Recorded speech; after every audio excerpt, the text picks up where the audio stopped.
더불어민주당이 예견됐던 사법 리스크 폭풍 속으로 결국 빠져들고 있습니다. 주로 이재명과 관련한 것들이었지만 돈 봉투를 받았다는 약 20명에 대한 수사가 엄습해 오고 있고, 어제는 조국의 딸 조민이 기소되면서 이건 역시 민주당의 악재로 작용할 수 있다는 분석이 나오고 있는데요. 문제는 이른바 검찰 독재 운운하면서 단일 대우를 형성해왔던 민주당의 균열이 가고 있다는 것입니다. 잠시 후 관련 소식 상세히 보도합니다.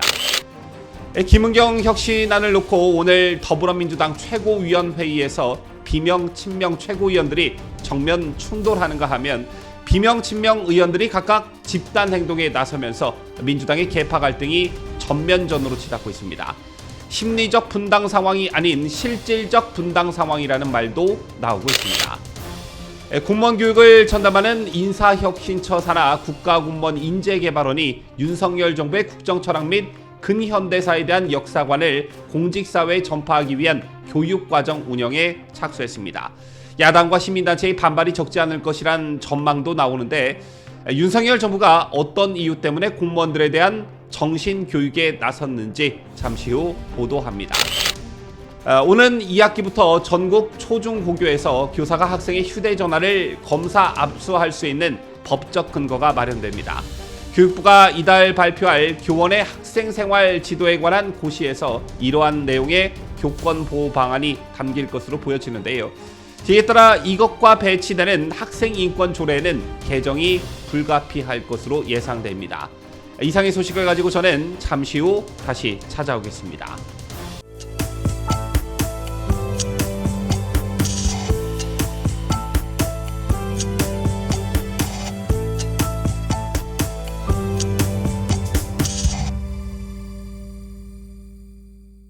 시청자 여러분 안녕하십니까? 디스데일리 베스트 미네커입니다. 더불어민주당이 여러 악재로 어수선한 8월을 맞고 있습니다.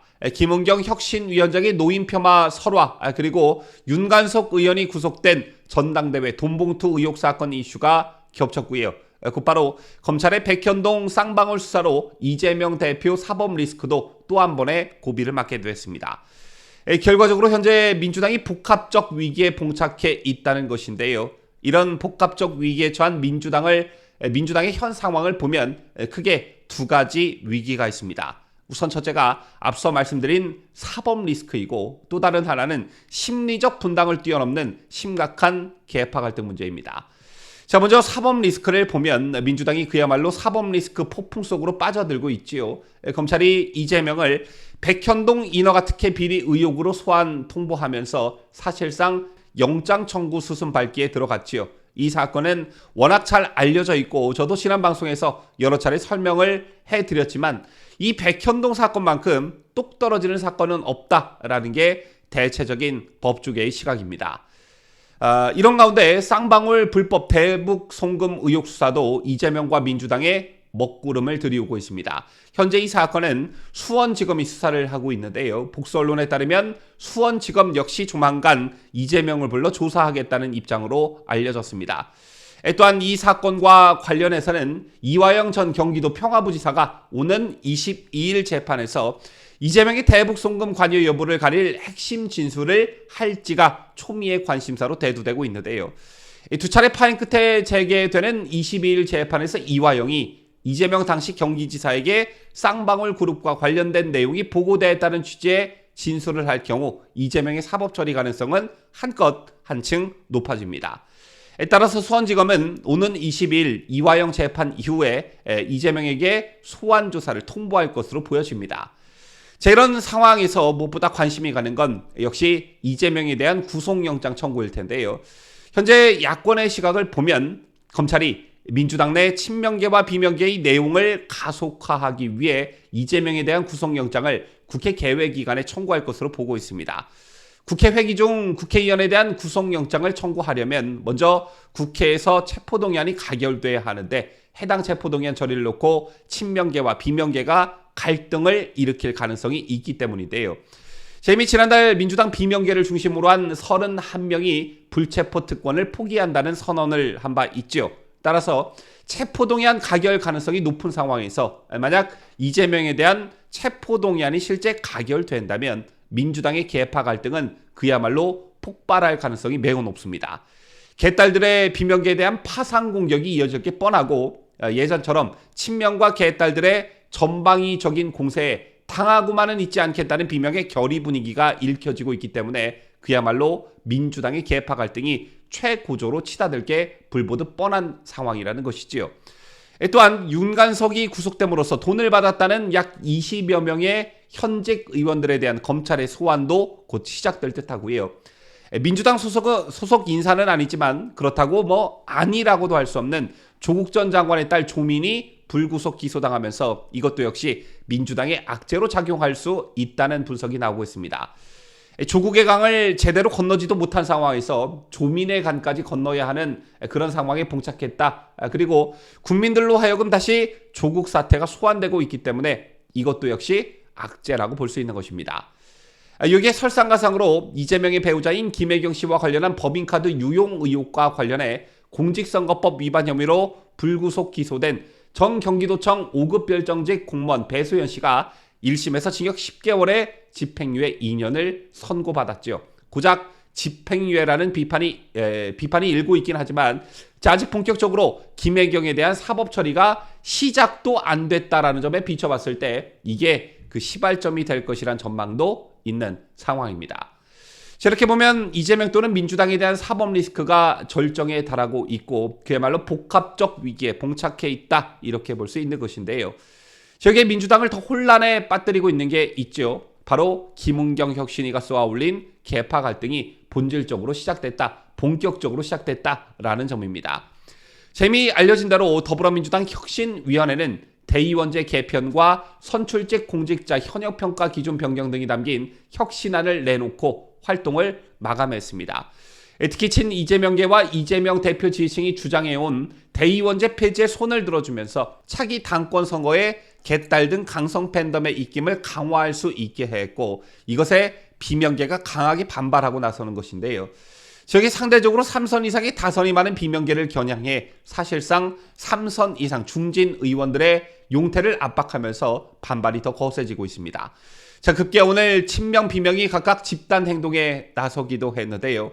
친문 중심의 비명 모임인 민주주의 4.0이 성명을 내고 혁신위를 강하게 질타한 뒤에 혁신위가 신뢰와 권위를 상실한 상태에서 발표한 그런 혁신안을 민주당의 혁신안으로 받아들일 수는 없다고 선언했습니다. 그런가 하면 당내 최대 의원 모임인 더 좋은 미래도 대의원제 폐지에 대해 강하게 반발하면서 이재명 대표에게 혁신안 수용 거부를 촉구하고 나섰고요. 반면 이에 맞서 친명계인 김용민 양이원영 의원은 국회 소통관에서 더민주 전국혁신회 등 12개 친명당원 단체와 공동기자회견을 열고 김은경 혁신안을 전폭 지지하면서 비명계를 성토하기도 했습니다. 완전 당이 개판으로 흘러가고 있다 이렇게 보면 될 듯하고 그간 제기됐던 심리적 분당 상태를 넘어 각기 집단 행동 어떻게 보면 파워게임 양상으로 흐르면서 진짜 분당이 현실화되는 것 아니냐는 전망까지 나오고 있습니다. 저처럼 이재명과 민주당의 사법 리스크가 복합적으로 터지면서 최정점에 달하고 있고 여기에 계파 갈등도 심각한 상태에 이르고 있는 상황에서 더 큰 문제는 돌파구가 안 보인다는 게 더 심각하다 이렇게 볼 수 있는데요. 그동안 가까스로 버텨왔던 검찰 수사에 대한 어떤 방탄이 더 이상 막을 수 없는 지경에 이르렀고 계파 갈등은 내년 총선을 앞두고 공천이 달린 어떤 정치 생명이 달린 절박한 문제이기 때문에 친명과 비명이 한치도 물러설 수 없는 외나무 다리에 서 있는 그런 형국입니다.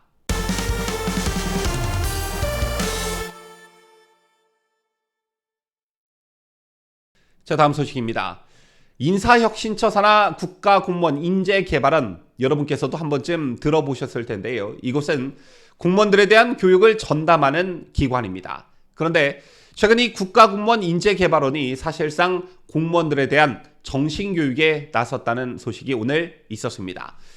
인사혁신처에 따르면 국가공무원 인재개발원은 지난 8일과 9일 이틀간 충북 진천 본원에서 16개 중앙행정기관 4급에서 6급 공무원 30명을 대상으로 제1기 윤석열 정부 국정철학의 이해라는 교육과정을 운영하고 있는 것으로 알려졌습니다.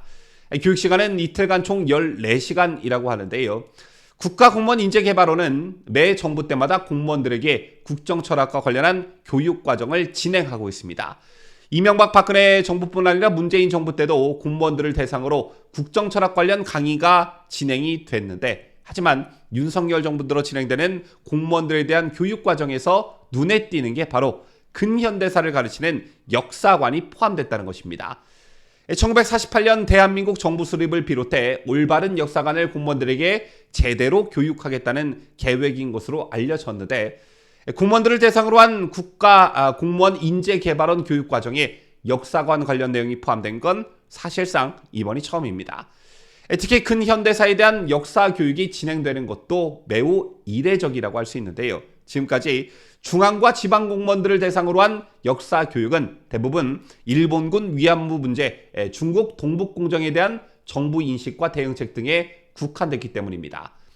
실제로 2016년 역사 국정교과서 집필을 놓고 사회적 갈등이 불거졌을 당시 박근혜 정부가 지방 공무원들을 대상으로 현대사 강의를 진행하려다가 거센 논란이 일기도 했었는데요. 따라서 이번에도 역시 야당과 좌파 시민단체의 반발이 적지 않을 것이란 전망이 나오고 있습니다. 이처럼 교육과정에 역사 강의가 포함된 것은 지난달 임명된 김채환 신임 원장의 강한 의지가 반영된 것이라는 관측이 나오고 있습니다. 임명 당시 야당으로부터 극우 유튜버라는 공세에 시달리기도 했는데, 이것에 주눅들지 않고 김 원장은 지난 3일 취임 일성으로 올바른 역사관과 책임있는 국가관, 그리고 명확한 안보관을 주문한 바 있습니다. 부디 야당이나 좌파 시민단체의 반발에 굴하지 않고 공무원들이 올바른 역사관과 안보관을 가질 수 있도록 김재환 원장의 대활약을 기대해 봅니다.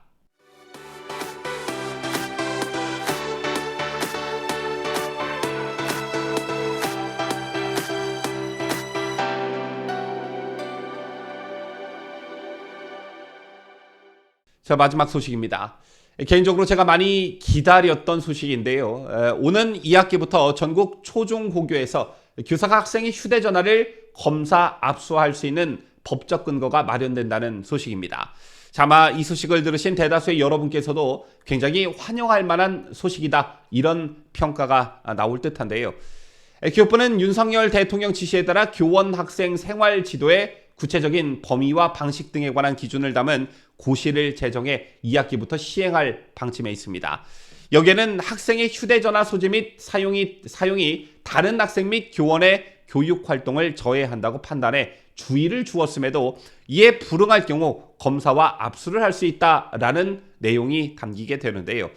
현재 학생인권 조례에는 학생의 휴대전화 소지 및 사용 자체를 금지해서는 안 된다, 학생 동의 없이 소지품을 검사 압수해서는 안 된다, 이렇게 규정하고 있습니다. 이에 따라 학생들이 휴대전화로 교사의 발언과 행동 등을 녹음하고 녹화하고 또 이를 협박하는 교권 침해가 발생했고, 수업 시간에 게임과 스포츠 토토를 하는 등의 학습의 어떤 방해 요소로 지목되어 왔습니다. 이에 따라 교육부는 학생 생활 지도 고시에 문제 학생에게 교사가 먼저 주의 경고를 주고 이후 휴대전화를 검사하고 압수할 수 있으며 불응 시 교실에서 분리할 수 있다는 내용을 포함시킬 계획으로 알려졌습니다. 학생이 반발하는 과정에서 교권 침해가 발생하는 만큼 교사가 법적으로 취할 수 있는 대응법을 단계적으로 담았다는 것입니다. 참고로 미국 등 선진국에서도 수업 중 휴대전화를 금지하는 추세가 감지되고 있는데요. 실제로 미국 오하이오와 펜실베니아, 그리고 버지니아, 캘리포니아 주 등이 수업 중 휴대전화 사용을 전면 금지했습니다. 일부 학교는 등교 직후 휴대전화를 담임교사에게 제출을 하고 하교 시 돌려주도록 했는데, 만약 규정을 어길 시 휴대전화를 1, 2주가량 압수할 수 있는 학교도 있다고 합니다. 또한 일본에서도 대부분의 학교가 휴대전화 소지 및 사용을 제한하고 있다고 하는데요. 이 밖에도 문제가 되고 있는 현행 학생인권조례에는 학생은 과중한 학습 부담에서 벗어나 적절한 휴식을 누릴 권리를 가진다고 규정돼 있는데, 이에 따라 교사가 잠자는 학생을 깨우면 선생님이 내 휴식권을 침해했다고 주장하는 그 근거가 되어왔습니다. 참 정말 어이가 없지요. 이것도 이번 고시에서 고칠 예정이라고 하고요. 또한 현행 학생인권 조례를 보면 처벌받지 않을 권리를 근거로 교사의 정당한 칭찬과 격려를 차별이자 정서적 학대라고 주장하는 학생과 학부모가 많다고 합니다. 잘한 일을 잘했다고 하면서 칭찬하는 것도 선생님이 못하게 하는 아주 이상한 조례라고 할 수 있는데, 이번 고시에서는 교사가 교육적 목적으로 공개적으로 학생을 칭찬하거나 보상할 수 있다는 내용도 포함될 것으로 알려졌습니다. 저는 이 소식을 듣고 딱 이 말이 자연스레 떠올랐는데, 그게 뭐냐? 비정상화의 정상화, 이 말이었습니다. 부디 교권이 바로 서는 그 출발점이 되기를 여러분과 함께 간절히 바라면서 뉴스를 마칠까 합니다. 지금까지 저는 자유대한민국을 소화하는 뉴스데일리 베스트 민앵커였습니다.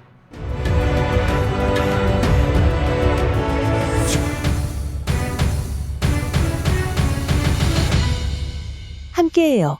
뉴스데일리 베스트.